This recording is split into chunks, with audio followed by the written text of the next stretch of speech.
নমস্কাৰ Assam current affair সিৰিজৰ আজি আমাৰ পাৰ্ট 23 অসমৰ প্ৰত্যেকটো এক্সামৰ কাৰণে এই সিৰিজটো বহুত বেছি গুৰুত্বপূৰ্ণ আপোনালোকে পাৰ্ট 1ৰ পৰা ফলো কৰিব ঠিক আছে আজিৰ প্ৰথম টপিক হৰ্ণবিল ফেষ্টিভেল নাগালেণ্ডৰ ফেষ্টিভেল হয় আৰু প্ৰত্যেক বছৰে 1 পৰা 10 ডিচেম্বৰৰ ভিতৰত পালন কৰা হয় মনত ৰাখিব যে the main venue of the hornbill festival is held at the Kisama heritage village in Kohima district বহুতবাৰ সুধিছে ঠিক আছে The festival represents all ethnic group of Nagaland for which it is also called the festival of festivals ঠিক আছে আৰু সেই কাৰণে ইয়াৰ ওপৰত মই ধুনীয়া কুৱেশ্যন এটা দিছো আৰু এই কুৱেশ্যন কোনে কৰিব yes আপোনালোকে কৰিব লাগিব question number 1 consider the following statements about hornbill festival the festival is named after the great Indian hornbill which is the state bird of Nagaland it showcases tribal culture crafts music and heritage of Nagaland It is celebrated annually at Kisama Heritage Village.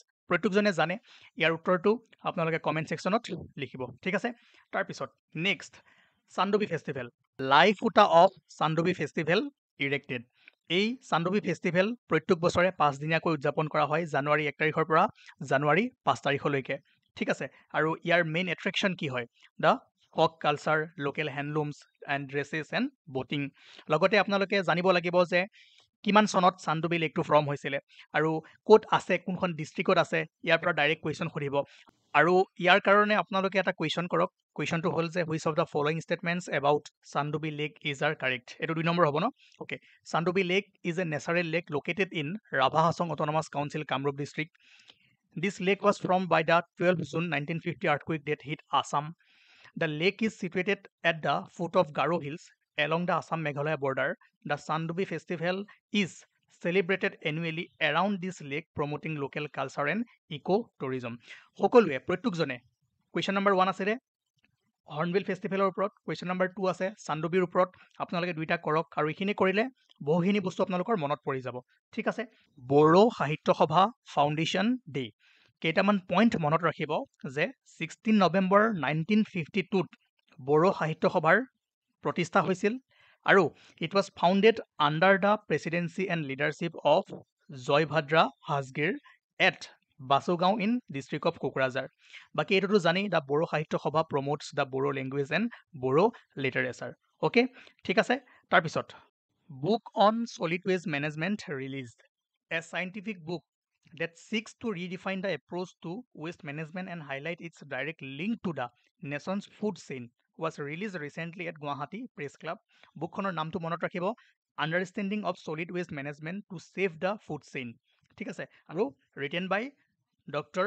Amarjyoti Kashyap important কি হয় solid waste মেনেজমেণ্টৰ ওপৰত বা এনেকুৱা ধৰক environmental book বহুত কমে release হয় যেহেতু হৈছে ইয়াৰ থিমটো চাব যে কিহৰ ওপৰত লিখা গৈছে বা কোনে লিখিছে বুকখনৰ টাইটেলটো কি হয় ইম্পৰ্টেণ্ট হৈ পৰিব আপকামিং এক্সামত যিবোৰ আহি আছে তাত সুধি দিব পাৰে আৰু এটা কথা কওঁ আজি আমি যিবোৰ টপিক পঢ়ি আছো ইয়াতে বুজিব লগা একো নাই ঠিক আছে এইবোৰ নিউজত যেহেতু আহি আছে ইয়াৰ পৰা আপোনালোকৰ কুৱেশ্যন সুধি দিব পাৰে বড়ো সাহিত্য সভাৰ বিষয়ে সুধিব পাৰে বা চান্দুবি লেকৰ বিষয়ে সুধিব পাৰে চান্দুবি ফেষ্টিভেল যেহেতু চলি আছে বা হৰ্ণবিলৰ ওপৰত সুধি দিব পাৰে সেইকাৰণে আপোনালোকে যদি প্ৰিপাৰেচন কৰি আছে অবজেক্টিভ টাইপ এক্সামৰ কাৰণে অলপমান জোৰে জোৰে পৰা চাব লাগিব কি সুধি দিয়ে ঠিক নাই সেইকাৰণে নিউজত যিবোৰ টপিক থাকে সেইবোৰ আনিবলৈ আমি ট্ৰাই কৰোঁ যিবোৰ বুজিব লগা টপিক থাকে সেইবোৰ বুজো যিবোৰ মনত ৰাখিব লাগে সেইবোৰ আপোনালোকক এনেকৈ দি দিওঁ ঠিক আছে গতিকে বুকখনৰ নাম আপোনালোকে মনত ৰাখিবলৈ চেষ্টা কৰিব তাৰপিছত army deploys indigenous high altitude monorail system in Arunachal Pradesh okay ইয়াৰ পৰা কুৱেশ্যন কেনেকৈ আহিব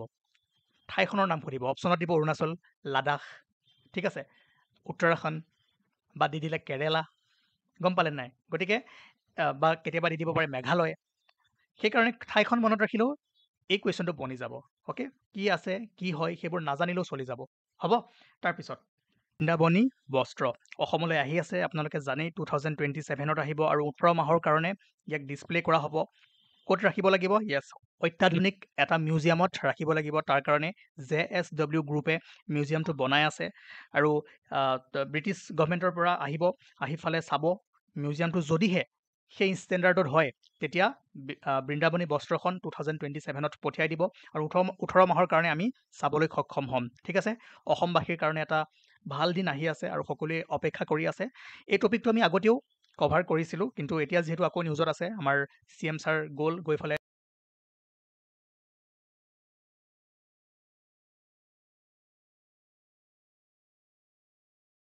বৃন্দাবনী বস্ত্ৰ শ্ৰীমন্ত শংকৰদেৱৰ সৃষ্টিৰাজিৰ এক অন্যতম কোচ কিং নৰনাৰায়ণৰ অনুৰোধত এই বৃন্দাবনী বস্ত্ৰৰ নিৰ্মাণ কাৰ্য আৰম্ভ কৰিছিল commission by Koch king Naranarayan in the 16th century, য'ত ভগৱান শ্ৰীকৃষ্ণৰ জীৱন গাথা চিহ্নিত হৈ আছে।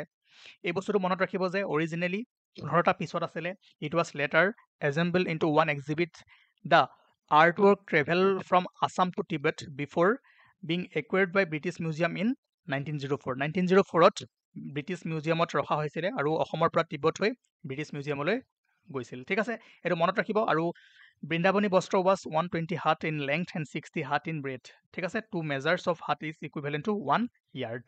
এইখিনি বস্তু আপোনালোকে মনত ৰাখিবলৈ চেষ্টা কৰিব, কেতিয়াবা কুৱেশ্যন দি দিব পাৰে।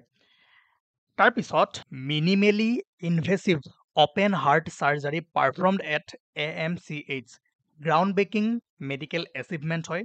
সেইকাৰণে মনত ৰাখিব যে Assam medical college and hospital successfully performed a minimally invasive open heart surgery for the first time.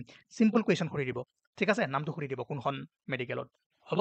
ঠিক আছে, তাৰপিছত এটা কুৱেশ্যন মই দিছোঁ, এই টপিকটো আপোনালোকে নাচাব, নোচোৱাকৈ কৰক যে question number 3, which of the following statements accurately describes Shahid Smarak ক্ষেত্ৰ এট বৰাগাঁও। এইটো ইম্পৰ্টেণ্ট হয়, আপোনালোকে কৰিবলৈ চেষ্টা কৰক।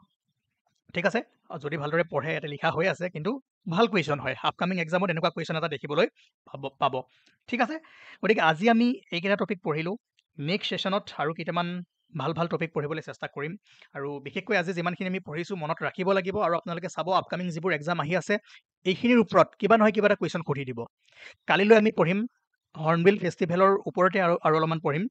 নাগালেণ্ডৰ যিমানবোৰ ট্ৰাইব আছে সেই ট্ৰাইবসমূহ আমি মানে কভাৰ কৰিবলৈ চেষ্টা কৰিম। ঠিক আছে, আজি যিকেইটা কুৱেশ্যন দিলোঁ, কুৱেশ্যন নম্বৰ 1, কুৱেশ্যন নম্বৰ 2 আৰু কুৱেশ্যন নম্বৰ 3, এইকেইটা ভাল কুৱেশ্যন হয়। যদি আপোনালোকে মন দিয়ে, ভালদৰে কৰে, তেনেহ'লে বহুখিনি বস্তু ইয়াৰ পৰা জানিব।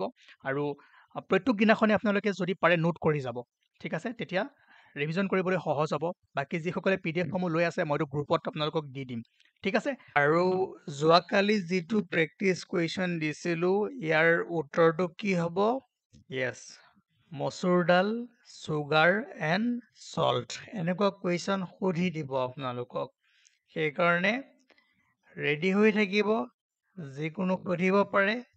অবজেক্টিভ টাইপ এক্সামৰ কাৰণে যদি আপোনালোকে প্ৰিপাৰেশ্যন কৰি আছে, তাত কোনো লিমিট নাই, যিকোনো বস্তু উঠাই দিব পাৰে। সেইকাৰণে যিমানখিনি ইম্পৰ্টেণ্ট বস্তু নিউজত আছে সেইখিনি আমি বাছি বাছি এই ছিৰিজটোত কৰিবলৈ চেষ্টা কৰোঁ। অ'কে, গতিকে ঠিক আছে, গতিকে আজি ইমানেই আছিল। নেক্সট আমি আকৌ লগ পাম। Thank U.